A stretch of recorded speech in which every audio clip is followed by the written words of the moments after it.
ಶಾರದಾ ಶಾರದಾಂಭೋಜ ವದನಾ ವದನಾಂಬುಜೆ ಸರ್ವದಾ ಸರ್ವದಾಸ್ಮಾಕಂ ಸನ್ನಿಧಿಂ ಕ್ರಿಯಾತ್.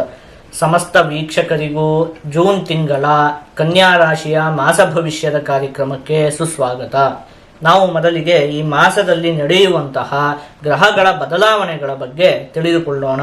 ಈ ತಿಂಗಳ 1ನೇ ತಾರೀಕಿನಂದು ಕುಜಗ್ರಹ ಮೇಷರಾಶಿಗೆ ಪ್ರವೇಶವನ್ನು ಮಾಡ್ತಾ ಇರುವಂಥದ್ದು, 12ನೇ ತಾರೀಕಿನಂದು ಶುಕ್ರಗ್ರಹ, 14ನೇ ತಾರೀಕಿನಂದು ಬುಧಗ್ರಹ, 15ನೇ ತಾರೀಕಿನಂದು ರವಿಗ್ರಹ ಮಿಥುನ ರಾಶಿಗೆ ಪ್ರವೇಶವನ್ನು ಮಾಡ್ತಾ ಇರುವಂಥದ್ದು, 29ನೇ ತಾರೀಕಿನಂದು ಬುಧಗ್ರಹ ಕಟಕ ರಾಶಿಗೆ ಪ್ರವೇಶವನ್ನು ಮಾಡ್ತಾ ಇರುವಂಥದ್ದು. ಇದಿಷ್ಟು ಕೂಡ ಈ ಮಾಸದಲ್ಲಿ ನಡೆಯುವಂತಹ ಪ್ರಮುಖವಾದ ಗ್ರಹಗಳ ಬದಲಾವಣೆ. ಈಗ ಇದನ್ನೆಲ್ಲ ಆಧರಿಸಿ ಈ ಮಾಸದಲ್ಲಿ ಕನ್ಯಾ ರಾಶಿಯವರಿಗೆ ಯಾವ ರೀತಿಯಾದಂತಹ ಫಲ ಪ್ರಾಪ್ತಿಯಾಗಲಿದೆ ಅಂತ ಹೇಳಿ ಒಂದೊಂದಾಗೆ ನೋಡ್ತಾ ಹೋಗೋಣ. ಅದಕ್ಕಿಂತಲೂ ಮೊದಲು ನೀವು ಈ ಮಾಸದಲ್ಲಿ ಸಂತೋಷ ಪಡಬೇಕಾದಂತಹ ಒಂದು ವಿಷಯ ಇದೆ. ಅದೇನು ಅಂತ ಹೇಳಿ ಆದರೆ, ನಿಮಗೆ ಮುಕ್ತಾಧಾಮ ಯೋಗ ಅಂತ ಹೇಳುವಂಥ ಒಂದು ಯೋಗ ಉಂಟಾಗ್ತಾ ಇದೆ. ಇದರಿಂದ ನಿಮಗೆ ಅನೇಕ ವಿಧವಾಗಿ ಉತ್ತಮವಾದ ಫಲ ಅಂತ ಹೇಳುವಂಥದ್ದು ಪ್ರಾಪ್ತಿಯಾಗುತ್ತೆ. ನಾವೀಗ ಏನು ಮಾಡೋಣ ಅಂತ ಹೇಳಿ ಆದರೆ, ಮೊದಲು ಈ ಮಾಸದಲ್ಲಿ ಪ್ರಾಪ್ತಿಯಾಗುವಂತಹ ಫಲಗಳ ಬಗ್ಗೆ ಎಲ್ಲ ವಿಮರ್ಶೆಯನ್ನು ಮಾಡೋಣ. ಅದಾದ್ಮೇಲೆ ಕೊನೆಗೆ ಈ ಯೋಗ ಏನು, ಇದರಿಂದ ಯಾವ ರೀತಿಯಾದಂತಹ ಫಲ ಪ್ರಾಪ್ತಿಯಾಗಲಿದೆ ಅಂತ ಹೇಳಿ ಕೊನೆಯ ಭಾಗದಲ್ಲಿ ಯೋಚನೆಯನ್ನು ಮಾಡೋಣ. ಮೊದಲನೇದಾಗಿ ಈ ಮಾಸದಲ್ಲಿ ನಿಮಗೆ ಪ್ರಾಪ್ತಿಯಾಗುವಂತಹ ಫಲಗಳು. ಮಾತಿಗೆ ಸಂಬಂಧಿಸಿದ ಕೆಲಸವನ್ನು ಮಾಡುವವರಿಗೆ ಅತ್ಯಂತವಾಗಿ ಅಭಿವೃದ್ಧಿ ಎನ್ನುವಂಥದ್ದು ಉಂಟಾಗುತ್ತೆ. ಅಂದರೆ ಶಿಕ್ಷಕರಾಗಿರಬಹುದು, ಲೇಖಕರಾಗಿರಬಹುದು, ಅಥವಾ ಕವಿಗಳಾಗಿರಬಹುದು, ಕಲಾವಿದರುಗಳಾಗಿರಬಹುದು, ಇವರಿಗೆಲ್ಲ ಈ ಮಾಸದಲ್ಲಿ ಅತ್ಯಂತವಾಗಿ ಅಭಿವೃದ್ಧಿ ಅಂತ ಹೇಳುವಂಥದ್ದು ಉಂಟಾಗುತ್ತೆ. ಇನ್ನು ಸರ್ಕಾರಿ ಉದ್ಯೋಗಿಗಳಿಗೂ ಕೂಡ ಈ ಮಾಸ ಅತ್ಯಂತ ಉತ್ತಮವಾಗಿದೆ. ಅವರ ಕೆಲಸದಲ್ಲಿ ಅಭಿವೃದ್ಧಿ ಎನ್ನುವಂಥದ್ದು ಉಂಟಾಗುತ್ತೆ.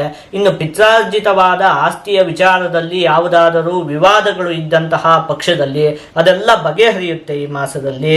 ಇನ್ನು ಸರ್ಕಾರಿ ಉದ್ಯೋಗಕ್ಕೆ ಪ್ರಯತ್ನವನ್ನು ಪಡ್ತಿರುವಂತಹ ವ್ಯಕ್ತಿಗಳಿಗೂ ಕೂಡ ಈ ಮಾಸದಲ್ಲಿ ಉದ್ಯೋಗ ಪ್ರಾಪ್ತಿಯಾಗುವುದಕ್ಕೆ ಅತ್ಯಂತವಾಗಿ ಅವಕಾಶ ಇದೆ. ಇನ್ನು ಚಿನ್ನದ ವ್ಯಾಪಾರಿಗಳಿಗೆ ಅಥವಾ ಆಭರಣಗಳಿಗೆ ಸಂಬಂಧಪಟ್ಟಿರುವಂತಹ ಕೆಲಸವನ್ನು ಮಾಡುವವರಿಗೆ ಇವರಿಗೆಲ್ಲ ಈ ಮಾಸದಲ್ಲಿ ಅಭಿವೃದ್ಧಿ ಎನ್ನುವಂಥದ್ದು ಉಂಟಾಗುತ್ತೆ. ಇನ್ನು ಮುಖ್ಯವಾಗಿ ಈ ಮಾಸದಲ್ಲಿ ನಿಮಗೆ ಗುರು ಹಿರಿಯರ ಒಂದು ಪ್ರಶಂಸೆ ಎನ್ನುವಂಥದ್ದು ಪ್ರಾಪ್ತಿಯಾಗುತ್ತೆ. ಅಂದರೆ ದೊಡ್ಡವರೆಲ್ಲ ನಿಮ್ಮನ್ನು ನೋಡಿ ಈ ವ್ಯಕ್ತಿ ಅತ್ಯಂತ ಉತ್ತಮವಾದ ವ್ಯಕ್ತಿ, ಈ ರೀತಿಯಾಗಿ ಅವರಿಂದ ನಿಮಗೆ ಒಂದು ಪ್ರಶಂಸೆ ಅಂತ ಹೇಳುವಂಥದ್ದು ಪ್ರಾಪ್ತಿಯಾಗುತ್ತೆ. ಇನ್ನು ಸ್ನೇಹಿತರ ಜೊತೆಗೆ ದೂರದ ಒಂದು ಪ್ರಯಾಣ ಮಾಡುವಂತಹ ಒಂದು ಯೋಗವು ಕೂಡ ನಿಮಗೆ ಈ ಮಾಸದಲ್ಲಿ ಇದೆ. ಗಣ್ಯ ವ್ಯಕ್ತಿಗಳಿಂದ ಕೆಲವೊಂದು ಸಹಾಯವೂ ಕೂಡ ನಿಮಗೆ ಈ ಮಾಸದಲ್ಲಿ ಪ್ರಾಪ್ತಿಯಾಗುತ್ತೆ. ಇದಿಷ್ಟು ಕೂಡ ನಿಮಗೆ ಈ ಮಾಸದಲ್ಲಿ ಪ್ರಾಪ್ತಿಯಾಗುವಂತಹ ಅತ್ಯಂತ ಉತ್ತಮವಾದ ಫಲಗಳು. ಈಗ ನೀವು ಒಂದೆರಡು ವಿಷಯದಲ್ಲಿ ಈ ಮಾಸದಲ್ಲಿ ಒಂದು ಸ್ವಲ್ಪ ಜೋಪಾನವಾಗಿರ್ಬೇಕಾಗತ್ತೆ. ಅದನ್ನ ನೋಡ್ತಾ ಹೋಗೋಣ. ಮೊದಲನೇದಾಗಿ ಈ ಮಾಸದಲ್ಲಿ ನೀವು ಯಾರಿಗೂ ಕೂಡ ಸಾಲವನ್ನು ಕೊಡುವಂತಹ ವಿಷಯಕ್ಕೆ ಹೋಗಬಾರ್ದು. ಅಂದ್ರೆ ಯಾರೋ ಬಂದು ಕೇಳಿದ್ರು ಅಂತ ಹೇಳಿ ಸಾಲವನ್ನು ಕೊಟ್ಟಂತಹ ಪಕ್ಷದಲ್ಲಿ ಅದು ಹಿಂತಿರುಗಿ ಬರುವಂಥದ್ದು ನಿಧಾನವಾಗುತ್ತೆ. ಈ ರೀತಿಯಾಗಿ ಒಟ್ಟಲ್ಲಿ ನಿಮಗೆ ಹಣಕಾಸಿನ ವಿಚಾರದಲ್ಲಿ ಈ ಒಂದು ವಿಚಾರದಲ್ಲಿ ಸಮಸ್ಯೆ ಉಂಟಾಗುವಂತಹ ಸಂಭವ ಇದೆ. ಹಾಗಾಗಿ ಯಾರಿಗೂ ಸಾಲವನ್ನು ಕೊಡುವುದಕ್ಕೆ ಹೋಗದೇ ಇರುವಂಥದ್ದೇ ಉತ್ತಮ ಈ ಮಾಸದಲ್ಲಿ. ಇನ್ನೊಂದು, ವಾಹನವನ್ನು ಚಲಾಯಿಸುವಂತಹ ಸಂದರ್ಭದಲ್ಲಿ ಈ ಮಾಸದಲ್ಲಿ ನೀವು ಒಂದು ಸ್ವಲ್ಪ ಜೋಪಾನವಾಗಿ ಇರಬೇಕಾಗತ್ತೆ. ಆಯ್ತಾ? ಈ ಒಂದೆರಡು ವಿಷಯದಲ್ಲಿ ಜೋಪಾನವಾಗಿದ್ದಂತಹ ಪಕ್ಷದಲ್ಲಿ ಮತ್ತೇನು ಸಮಸ್ಯೆ ಇಲ್ಲ. ನೋಡಾಯ್ತಲ್ಲ. ಈಗೇನು ಇದಿಷ್ಟು ಕೂಡ ಈ ಮಾಸದಲ್ಲಿ ಪ್ರಾಪ್ತಿಯಾಗುವಂತಹ ಫಲಗಳು. ಈಗ ನಾವು ಈ ಹಿಂದೆಯೇ ಯೋಚನೆ ಮಾಡಿದ್ವಲ್ಲ, ಮುಕ್ತಾಧಾಮ ಅನ್ನುವಂತಹ ಒಂದು ಯೋಗ ನಿಮಗೆ ಈ ಮಾಸದಲ್ಲಿ ಉಂಟಾಗ್ತಿದೆ. ಆ ಯೋಗ ಏನು, ಅದರಿಂದ ಏನು ಫಲ ಪ್ರಾಪ್ತಿಯಾಗುತ್ತೆ ಎಲ್ಲದನ್ನು ನಾವು ನೋಡ್ತಾ ಹೋಗೋಣ. ಕೇಂದ್ರೇವಾ ಲಾಭಗೇಹೇವಾ ಕೋಣೆ ವಾಂಬುಪತಿರ್ಯದ ಮುಕ್ತಾಧಾಮಾಖ್ಯ ಯೋಗ ಸ್ಯಾದ್ ಬಹುಭೋಗ ಧನಪ್ರದಃ.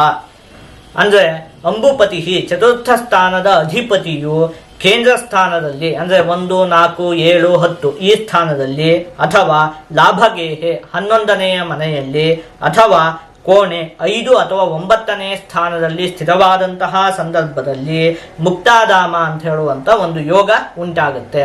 ಪ್ರಕೃತವಾಗಿ ನಿಮಗೆ ಚತುರ್ಥ ಸ್ಥಾನದ ಅಧಿಪತಿಯಾದಂತಹ ಬೃಹಸ್ಪತಿ ಗ್ರಹವು ಎಲ್ಲಿ ಸ್ಥಿತವಾಗಿದೆ? ನವಮ ಭಾವದಲ್ಲಿ ಸ್ಥಿತವಾಗಿದೆ. ಹಾಗಾಗಿ ಈ ಹೇಳಿದಂತಹ ಮುಕ್ತಾಧಾಮ ಅಂತ ಹೇಳುವಂಥ ಒಂದು ಯೋಗ ಉಂಟಾಗುತ್ತೆ. ಇದರಿಂದ ಏನು ಫಲಪ್ರಾಪ್ತಿಯಾಗುತ್ತೆ ನೋಡೋಣ. ಬಹುಭೋಗ ಧನಪ್ರದ, ಅನೇಕ ವಿಧವಾದಂತಹ ಸುಖ ಅಂತ ಹೇಳುವಂಥದ್ದು ನಿಮಗೆ ಪ್ರಾಪ್ತಿಯಾಗುತ್ತೆ.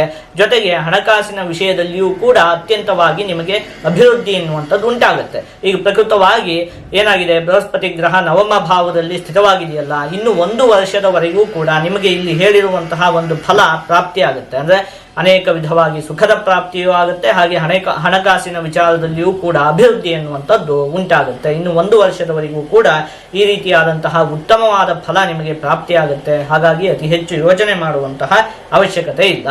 ಈಗ ಇದನ್ನೆಲ್ಲ ಒಟ್ಟುಗೂಡಿಸಿ ಈ ಮಾಸದಲ್ಲಿ ನಿಮಗೆ ಒಂದೊಂದೇ ವಿಚಾರದಲ್ಲಿ ಯಾವ ರೀತಿಯಾದಂತಹ ಫಲ ಪ್ರಾಪ್ತಿಯಾಗಲಿದೆ ಅಂತ ಹೇಳಿ ನೋಡ್ತಾ ಹೋಗೋಣ. ಮೊದಲನೇದಾಗಿ ಆರೋಗ್ಯಕ್ಕೆ ಸಂಬಂಧಪಟ್ಟಿರುವಂತಹ ವಿಷಯದಲ್ಲಿ ದೊಡ್ಡ ಮಟ್ಟಿನ ಯಾವುದೇ ಸಮಸ್ಯೆ ಉಂಟಾಗುವುದಿಲ್ಲ. ಒಂದು ಸ್ವಲ್ಪ ಪದೇ ಪದೇ ಜ್ವರ ಬರುವಂತದ್ದಕ್ಕೆ ಅವಕಾಶ ಇದೆ. ಇದೊಂದು ವಿಚಾರದಲ್ಲಿ ಜೋಪಾನವಾಗಿರ್ಬೇಕಾಗುತ್ತೆ. ಇನ್ನು ಕುಟುಂಬಕ್ಕೆ ಸಂಬಂಧಪಟ್ಟಿರುವಂತಹ ವಿಷಯದಲ್ಲಿ ಸಂಗಾತಿಯೊಂದಿಗೆ ವ್ಯವಹಾರವನ್ನು ಮಾಡುವಂತಹ ಸಂದರ್ಭದಲ್ಲಿ ನೀವು ಒಂದು ಸ್ವಲ್ಪ ತಾಳ್ಮೆಯಿಂದ ವ್ಯವಹಾರವನ್ನು ಮಾಡಬೇಕಾಗುತ್ತೆ. ಇನ್ನು ವಿದ್ಯೆಗೆ ಸಂಬಂಧಪಟ್ಟಿರುವಂತಹ ವಿಷಯದಲ್ಲಿ ಈ ಮಾಸ ಮಧ್ಯಮವಾಗಿದೆ, ಯೋಚನೆ ಮಾಡುವಂತಹ ಅವಶ್ಯಕತೆ ಇಲ್ಲ. ವಿದ್ಯಾರ್ಥಿಗಳು ಒಂದು ಸ್ವಲ್ಪ ಹೆಚ್ಚಿನ ಪರಿಶ್ರಮವನ್ನು ಪಡಬೇಕಾಗುತ್ತೆ. ಇನ್ನು ಹಣಕಾಸಿಗೆ ಸಂಬಂಧಪಟ್ಟಿರುವಂತಹ ವಿಚಾರದಲ್ಲಿ ಈ ಮಾಸ ಅತ್ಯಂತ ಉತ್ತಮವಾಗಿದೆ. ಹಣಕಾಸಿನ ಆಗಮನ ಅಂತ ಹೇಳುವಂಥದ್ದು ನಿಮಗೆ ಅತ್ಯಂತ ಉತ್ತಮವಾಗೇ ಆಗುತ್ತೆ. ಆದರೆ ನೀವು ಅದನ್ನ ಸಾಲವನ್ನು ಕೊಡುವಂಥದ್ದು ಇಂಥದ್ದೆಲ್ಲ ಮಾಡುವುದಕ್ಕೆ ಹೋಗಬಾರದು. ಇನ್ನು ಉದ್ಯೋಗಕ್ಕೆ ಸಂಬಂಧಪಟ್ಟಿರುವಂತಹ ವಿಷಯದಲ್ಲಿ ಈ ಮಾಸದಲ್ಲಿ ಅತ್ಯಂತವಾಗಿ ನಿಮಗೆ ಅಭಿವೃದ್ಧಿ ಎನ್ನುವಂಥದ್ದು ಉಂಟಾಗುತ್ತೆ.